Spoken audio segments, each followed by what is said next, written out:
Amém. Então, hoje a gente vai falar, a gente já falou sobre jejum, hoje oração. Então, o que significa oração? Alguém sabe? Conversa com Deus. No hebraico é lehitfalel.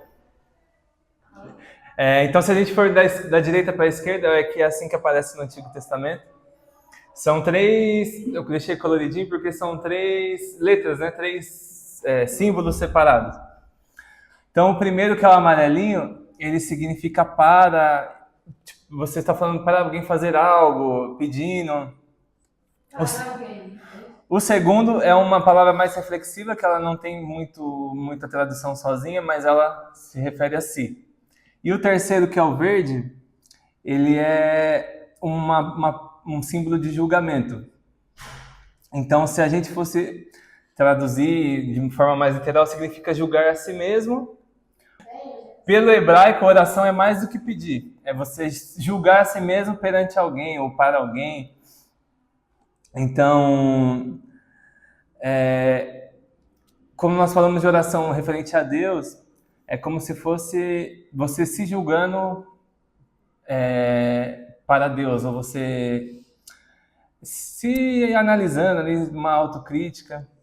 Em grego, também são duas palavras, pros e euché. A palavra pros, ela indica uma direção, tanto perto como longe, é mais para perto, então significa que a gente está indo em direção àquilo ou está próximo àquilo. E a palavra euché significa voto ou pedido, então é uma súplica em direção a Deus, um pedido em direção a Deus, sempre de dentro para fora. Então, um movimento do nosso coração em direção ao Pai. E diferença de oração e de reza, alguém sabe?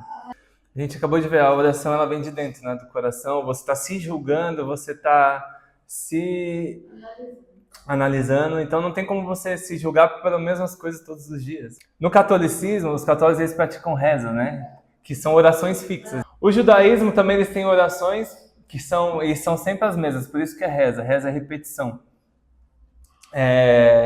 Que é o Amidá e o Shema, que é a declaração de fé e uma oração central, que elas são rezadas de forma fixa, que também não muda, é sempre aquilo.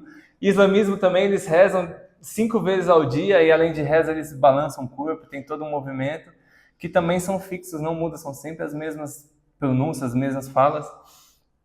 O budismo também, eles têm aqueles mantras, enfim, que são repetições. Então, a reza é você... Tem até que o significado. A oração ela seria um diálogo espontâneo, né, com Deus, que parte do coração, que a gente já viu, que expressa sentimentos, desejos, e vem da origem também do latim oro, né, oral, falar, dizer, falar. E a reza é a repetição de palavras prontas, ou decoradas, ou que você está lendo. E também ela vem do latim recitare, né, que é você está recitando, você está lendo em voz alta. Então, oração é espontânea, vem do coração. Reza é repetição. Então, quando você pega o livrinho lá, que você vai falar tantas vezes, tanto é que a Ave Maria são repetidas tantas vezes o credo. Então, para que serve a oração? Como que ela aconteceu? Então, a gente vai falar um pouquinho do contexto da história. Então, desde a criação do homem, Deus sempre quis manter o contato. Manter um diálogo, manter a proximidade, uma relação, né? Tanto é que com Adão ele andava com Adão pelo jardim, passeava e conversava. Então, a partir do momento que Adão peca, esse vínculo é quebrado. Por quê? Porque Deus não habita onde tem pecado. Então, ele não pode se misturar, ele não pode manter esse vínculo com a gente, que a partir daí somos pecadores.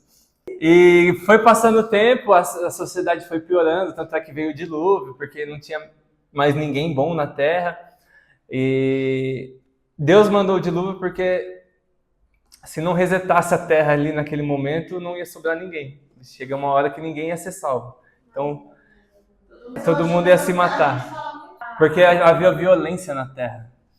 Então, se eles não matassem Noé, não matassem a família de Noé, aí ia sobrar quem? Ninguém mais. Então, Deus ia salvar quem? Não tinha mais quem salvar. Então, Noé foi o último pingo de esperança para a gente ali, para poder recomeçar E mesmo assim, recomeçando, já deu errado de novo. Então, foi passando o tempo e aí Deus mudou a estratégia. Ele falou, eu vou escolher uma pessoa ali, que eu tô vendo que tem um coração bom e tal. E escolheu Abrão. Abrão na época, né?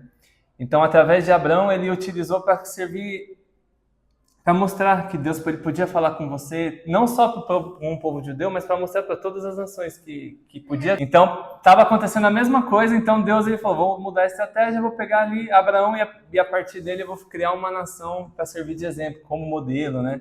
Para ver como eu trato os meus filhos, como eu... Só que também não deu certo, porque os judeus, os hebreus ali na época, também começaram a se desvirtuar, adorando bezerro, adorando, enfim. Então, a oração, ela era uma prática constante entre os servos ali.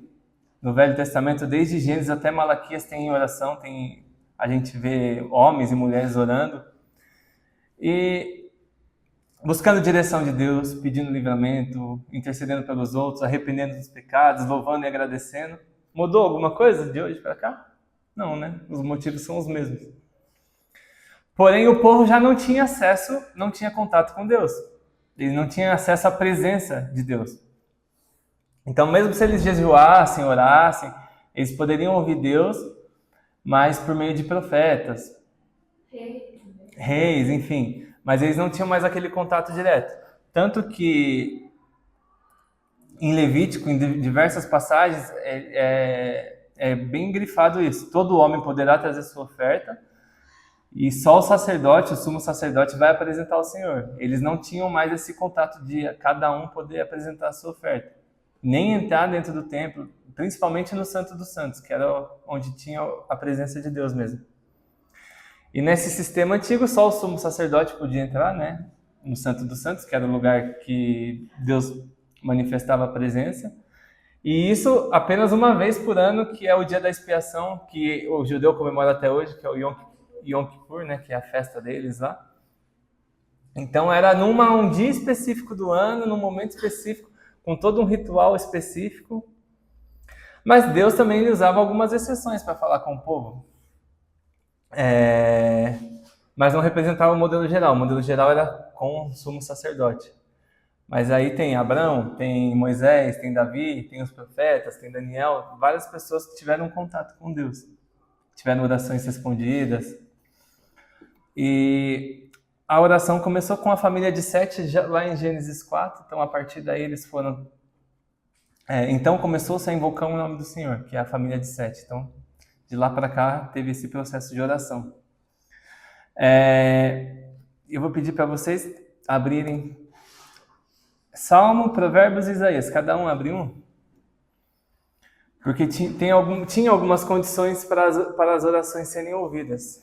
O Senhor está longe dos ímpios, mas ouve a oração dos justos. Então tinha que ser justo. O que mais? Salmo 66, 18. Mas se eu tivesse guardado maus pensamentos no coração, o Senhor não teria me ouvido. Então tinha que guardar o coração dos maus pensamentos, tinha que ter um coração quebrantado. Isaías 1,15. Quando vocês estenderem as mãos em oração, esconderei de vocês os meus olhos. Mesmo que multipliquem as suas orações, não as escutarei. As suas mãos estão cheias de sangue. Então não podia ser pessoa violenta, não podia ter a mão cheia de sangue. Então tinha que ser obediente. Então tinha todo um processo para que essa oração fosse recebida, né? E também, qual foi o que eu falei? Porém, mesmo essa nação separada por Deus, que tinha que dar o exemplo, mostrar Deus para o mundo, devido à natureza pecaminosa, não conseguiu. Então, quando a gente teve esse contato com Deus, que a gente pôde falar diretamente com Jesus. Então, hoje a gente tem contato com Deus de forma direta, através da nossa oração, porque antes não. Antes tinha que ter todo um processo. Antes, quem podia entrar no Santo dos Santos? Só o sumo sacerdote, uma vez no ano, que ele ia ter acesso a Deus. E antes de ter o contato, enfim, com Deus ali no Santo dos Santos, eles tinham que cumprir vários requisitos, e um deles era fazer um sacrifício. Porém, em Hebreus 10, 19 fala: temos a ousadia para entrar no Santo dos Santos pelo sangue de Jesus. Então, quando Jesus, e Marcos fala que o véu do templo se rasgou em dois de alto a baixo. Então, quando Jesus se sacrificou por nós, essa barreira que impedia a gente de chegar em Deus foi quebrada. Não existe mais. Então, hoje, não é só um dia no ano. Hoje, a qualquer segundo, você pode falar com Deus de forma livre, pelo sacrifício de Jesus. Então, esse véu do templo não é um lugar físico, seria a nossa... Antes é para representar. Antes era o Santo dos Santos, ele era como se fosse uma cabana. Vamos supor nessa sala aqui. Aqui era o templo, a tenda do encontro, que chamava. Só que vamos supor que aqui tinha um véu que separava só essa partezinha aqui. Quem podia entrar nesse véu, e aqui que Deus se manifestava. Então quem podia entrar aqui era só o sumo sacerdote. Então tinha um véu que não deixava ver, não deixava nada. Até aqui, os sacerdotes podiam vir. Da tenda, do véu para frente, é só o sumo sacerdote. Porque aqui tinha a Arca da Aliança. Uma vez no ano. E o dia da expiação, que é o Yom Kippur. Então, quando eles falam que o véu foi rasgado, é como se tivesse tirado esse véu para que todo mundo que está aqui acessasse a presença de Deus. Então, é um simbolismo, né? Então, quando fala que o véu do templo se rasgou em dois, de alto a baixo, é que caiu. Então, qualquer um tem acesso. E Jesus, ele fez o sacrifício como nosso sumo sacerdote. Só que antes tinha uma regrinha, né? O sumo sacerdote tinha que vir da tribo de Levi. Só que Jesus não era da tribo de Levi. E a Bíblia fala que ele era da ordem de Melquisedeque. Alguém conhece Melquisedeque? Já ouviu falar? Então, resumindo, quando Jesus morreu na cruz, o véu do templo se rasgou. Então, foi o que eu falei, ele simbolizou que o caminho estava aberto. Quem quisesse acessar Deus tinha o livre acesso, não mais uma vez no ano, mas a qualquer momento. E quando Jesus ele nos deu esse acesso para falar direto com o Pai, qual que era a intenção dele? Se reconectasse, conhecesse a Deus, o que mais? Normalmente, o que a gente faz nas nossas orações? A gente pede. Então, Jesus estava preocupado só com as nossas dores ou a oração está relacionada com o nosso propósito aqui na Terra? A gente pode pedir tudo que a gente quiser para Deus? Ele vai nos atender? Tudo que eu quiser eu posso pedir? Então, por que nós devemos orar? Para quem devemos orar? Para quem devemos orar? Então vamos ver o padrão que a Bíblia segue, tá? De forma geral, a oração ela é feita a Deus Pai. Não é para Jesus, não é para o Espírito Santo.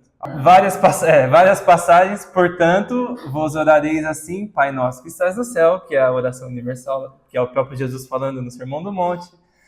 Tudo quanto pedides ao meu Pai, em nome dele, será concedido. Tem várias passagens. O Pai que te ouve no secreto. Então, em via de regra, a nossa oração é feita para Deus Pai. E o que Deus faz? Não sou eu que estou falando, tá? É a Bíblia. Deus ele recebe nossas orações, ele é glorificado através de Jesus. João 14, 13, abre para mim alguém. Quem abriu pode ler. Deus ele responde nossa oração com amor, sabedoria. E farei o que vocês pedirem em meu nome, para que o Pai seja glorificado no Filho. Então, quando Deus ele atende uma oração, quando Jesus conversa com Deus e intercede por nós, ele é glorificado. Deus é glorificado através disso. Então, qual que é o papel de Jesus nessa? Jesus ele é o único mediador entre Deus e os homens. Por isso que nós oramos em nome de Jesus, porque foi ele que nos deu acesso. Se não fosse ele tivesse morrido sacrificado por nós, a gente não teria esse acesso. Então tem vários textos também que deixam isso claro, em 1 Timóteo, porque há só um Deus e só um mediador entre nós, entre Deus e os homens, Jesus Cristo, o homem. Então não é santo, não é Maria, não é uma fita pendurada que vai... Eu sou o caminho, a verdade e a vida, ninguém vem ao Pai senão por mim. Tudo quanto pedires em meu nome vos farei. Então Jesus, ele é o quê? Ele é o nosso mediador e é o nosso intercessor no céu. Então ele está lá à direita do Pai, intercedendo por nós. Todas as nossas orações, elas só são aceitáveis por causa de Jesus. E qual é o papel do Espírito Santo em nossas orações? Do mesmo jeito que o Espírito nos ajuda em nossa fraqueza, pois não sabemos como orar. Não sabemos como orar como convém, mas o próprio Espírito intercede por nós com gemidos inexprimíveis, orando em todo tempo em Espírito. Então, o Espírito ele nos capacita a orar, a ter uma oração digna, né, de ser levada ao Pai. Ele lembra das promessas que Deus fez para nós, que nós somos filhos, que ele alinha nossas vontades com a vontade de Deus. E ele intercede por nós quando a gente está fraco e confuso. Então, aqui é um resuminho, a oração, ela é ao Pai, em nome de Jesus, no poder do Espírito Santo. Então, como devemos orar? Aqui tem alguns modos que a Bíblia nos relata. Tiago 1, 6 e 7. Salmo 145. 2 Crônicas 7, 14. 1 João 5, 14. Marcos 11, 25. O Senhor está perto de todos os que invocam em verdade.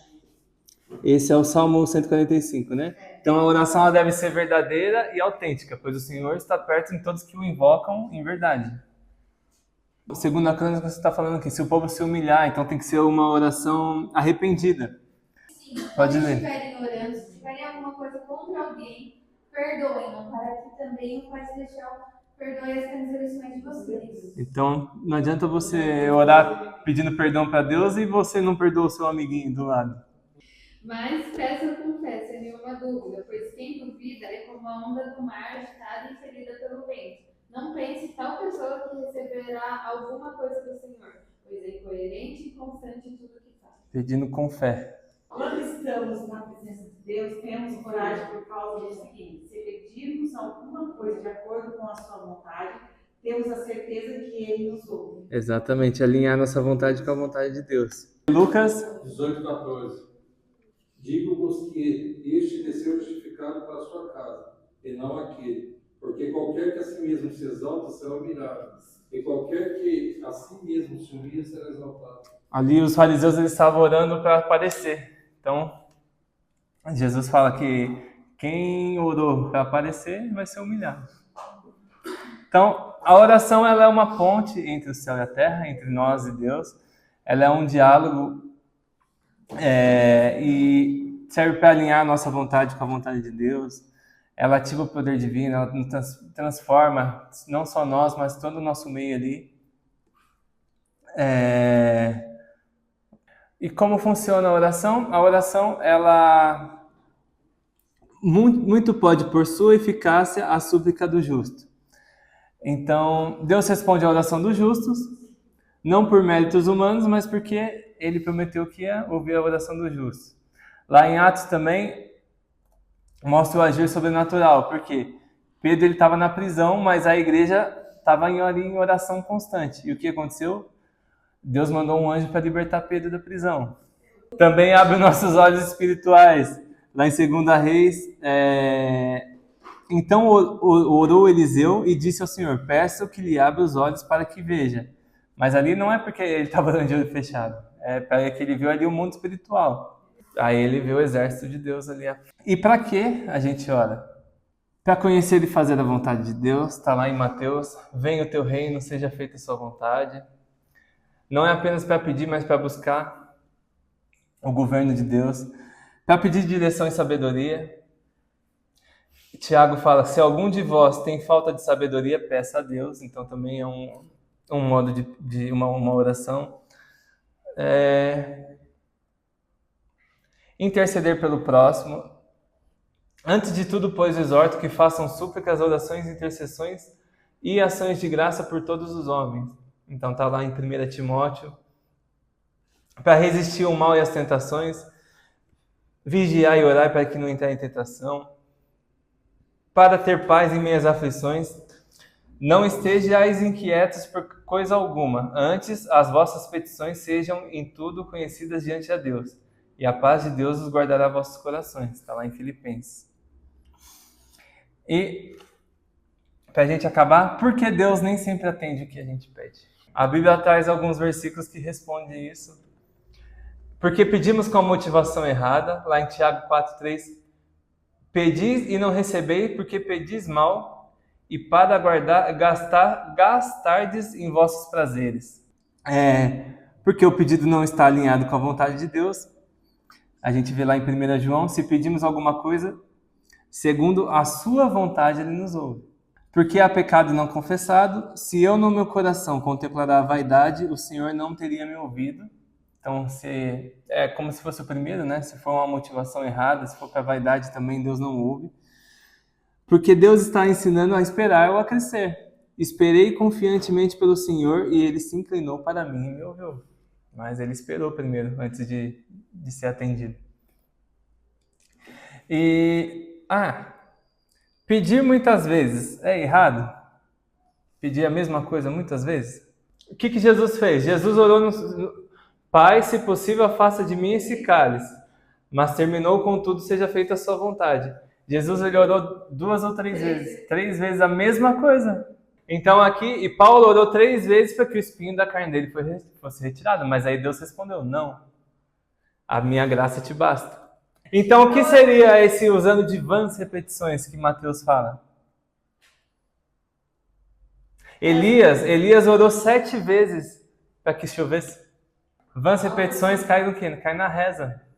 Se a sua oração for sincera, foi persistente, igual Deus, eu quero um carro, preciso de um carro, mas mostrar a dependência que você tem de Deus, enfim, você pode pedir quantas vezes você quiser. Jesus mesmo pediu 3 vezes, Paulo pediu 3 vezes. Vãs repetições que Mateus lá coloca, que o livro de Mateus mostra, são palavras, é uma forma automática, vai cair naquilo, que é um ritual. E para a gente acabar, a gente vai analisar a oração universal. Eu vou deixar para vocês estudarem então. Que é o Pai Nosso. Mateus 6, do 9 ao 13. É isso. Então na próxima aula a gente continua estudando a oração do Pai Nosso. Então vamos orar para agradecer?